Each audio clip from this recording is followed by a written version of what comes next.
હવે સમાચાર વિગતવાર। દેશમાં બહુ ગાજેલા હિજાબ વિવાદ હવે બોર્ડની પરીક્ષામાં પહોંચ્યો છે। ધોરણ 10 બોર્ડની ગણિતની પરીક્ષામાં ચહેરા પરથી હિજાબ કઢાવતા વિવાદ સર્જાયો હતો। અંકલેશ્વર જીઆઈડીસી સ્થિત લાયન્સ સ્કૂલમાં બનેલી ઘટનામાં 20 જેટલી મુસ્લિમ વિદ્યાર્થીઓના હિજાબને લઈને રજૂઆત કરવા વાલીઓ સ્કૂલ અને ડીઓ કચેરીમાં પહોંચ્યા હતા।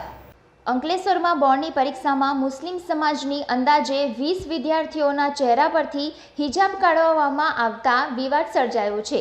આ મુદ્દે વાલીઓએ વિદ્યાર્થીનીઓ સાથે સ્કૂલ ખાતે પહોંચી ગેરવર્તનની ફરિયાદ કરી હતી। શાળાએ બોર્ડની પરીક્ષા દરમિયાન વિદ્યાર્થીનીઓના ચહેરા દેખાતા ન હોવાથી સુપરવાઇઝર દ્વારા નકાબ હટાવવાની સૂચના બાદ સર્જાયેલા વિવાદને પગલે વાલીઓએ વિદ્યાર્થીનીઓ સાથે સ્કૂલ ખાતે દોડી આવ્યા હતા।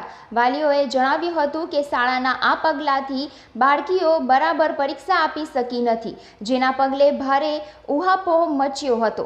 વાલીઓ જણાવી રહ્યા હતા કે બાળકીઓ જાણે ગુનેગાર હોય તેવું વર્તન કરાયું હતું।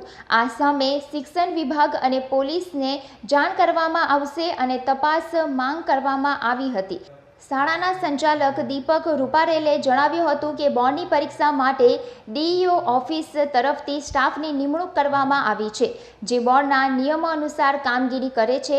જો કે સીસીટીવી કેટલીક વિદ્યાર્થીઓના ચહેરા બરાબર ન દેખાતા સુપરવાઇઝરને જાણ કરવામાં આવી હતી, જેથી સુપરવાઇઝરે ક્લાસમાં જઈને જે તે વિદ્યાર્થીઓએ પહેરેલ સ્કાર્ફ ઉતારી લઈ પરીક્ષા બાદ પરત કર્યા હતા। ધોરણ 10 અને 12 ની બોર્ડની એક્ઝામ તારીખ 11/3 થી શરૂ કરવામાં આવેલી છે સરકારશ્રી દ્વારા, જેનું એક કેન્દ્ર આપણને લાયન્સ સ્કૂલમાં બી આપવામાં આવેલું છે અને તેના ડીઓ ઓફિસ તરફથી નિમણૂક કરેલો સ્ટાફ અહીં સુપરવિઝન અને સ્થળ સંચાલક તરીકે કામ કરે છે।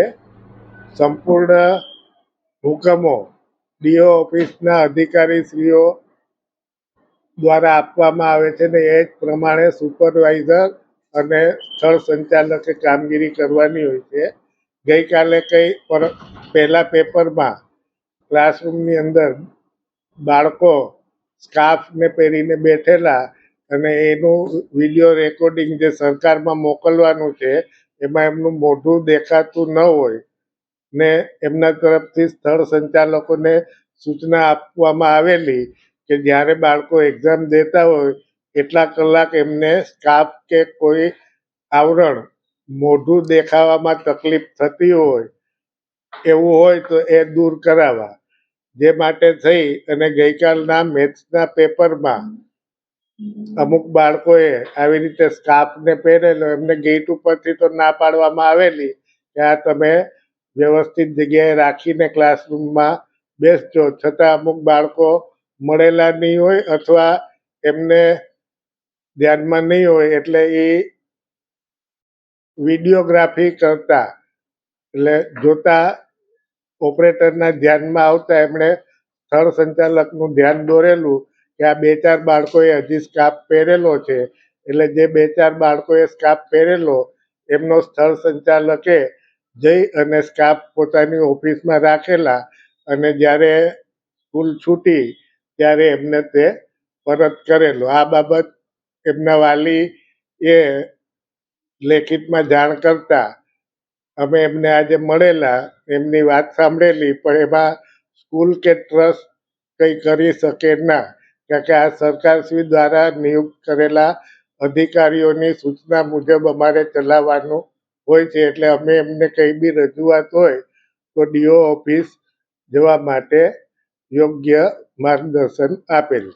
ભરૂચ જિલ્લા શિક્ષણાધિકારીના જણાવ્યું હતું કે આ અંગે વાલી તરફના અરજદારો નાવેદ મલેક દ્વારા અરજી આપવામાં આવી છે, તો બીજી તરફ શાળાના આચાર્ય સાથે વાત કરતા તેઓએ બોર્ડની ગાઈડલાઈન મુજબ સીસીટીવી કેમેરામાં પરીક્ષાર્થીઓના ચહેરા દેખાય તે માટે માત્ર નકાબ હટાડવામાં આવ્યા હતા।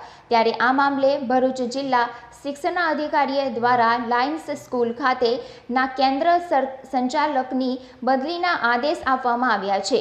ઉપરાંત કોઈ પણ ધાર્મિક લાગણી ન દુભાય તે રીતે આ મામલે કાર્યવાહી કરવા પણ સૂચના આપવામાં આવી છે. અંકલેશ્વરની લાયન્સ સ્કૂલમાં ગઈકાલે એક બનાવ બન્યો હતો, જેમાં જાણવા મળ્યું કે આચાર્યએ વિદ્યાર્થીનીઓને પરીક્ષા આપતી વખતે તેમનો હિજાબ ઉતારવાની ફરજ પાડી.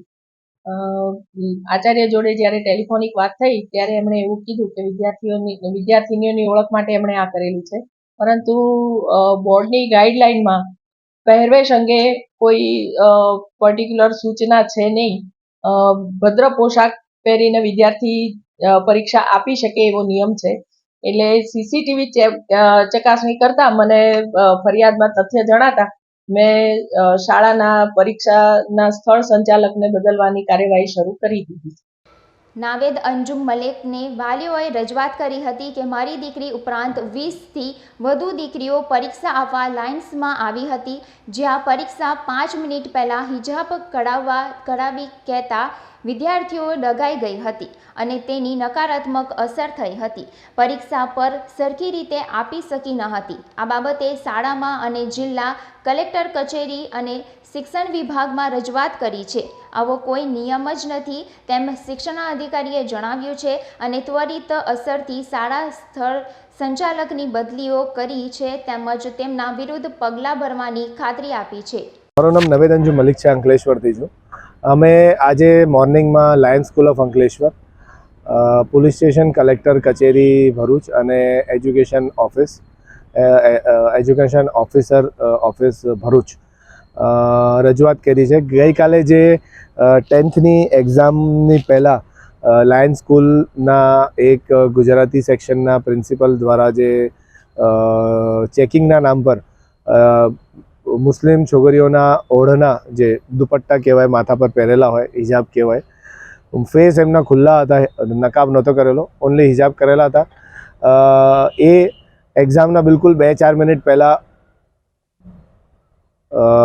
ક્લાસરૂમમાં આવીને કઢાવવામાં આવ્યા, જેનાથી છોકરાઓ બહુ ડિસ્ટર્બ થયા. પેપર બગાડ્યું. અડધો કલાક પછી 2-4 છોકરીઓ તો પેપર લખવાનું ચાલુ કર્યું ડિમોરલાઇઝ થઈને.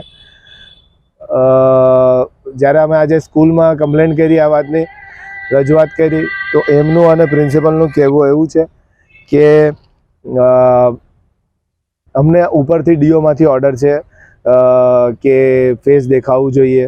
તો હિજાબમાં તો આમ પણ ફેસ દેખાય જ છે અને કે અમને પ્રેશર હતું એટલે અમે આ કામ કર્યું છે. એટલે અમે કંઈ પોલીસ ફરિયાદ પહેલાં નથી કરેલી. એના પછી કલેક્ટર ઓફિસમાં અમે એપ્લિકેશન આપી અને હમણાં ડીઓ ઓફિસમાં ડીઓ મેડમને પર્સનલી મળવા આવ્યા. હવે અહીં મળીને પહેલાં તો મેડમે અમને સ્પષ્ટ કર્યું કે આવા કોઈ ઓર્ડર્સ આ લોકો તરફથી, ડીઓ ઓફિસ તરફથી આપવામાં આવ્યા નથી. એવો કોઈ પરિપત્ર પણ નથી. સ્કૂલ પાસે પણ એવું કોઈ લેટર નહોતો જેના ઉપર આવી બધી ટર્મ્સ કન્ડિશન્સ લખી હોય. નોર્મલી હોય કે ભાઈ ચેકિંગ કરવાની હોય, કાપલાની ચેકિંગ કરવાની હોય, ચોરી ના થવી જોઈએ, XYZ. પણ ઓઢણાથી, માથાના ઓઢણાથી કોઈ લેવું દેવું છે નહીં. મારે પહેલાં એકવાર ચેક થઈ જાય નોર્મલી તો કોઈ પ્રોબ્લેમ નથી.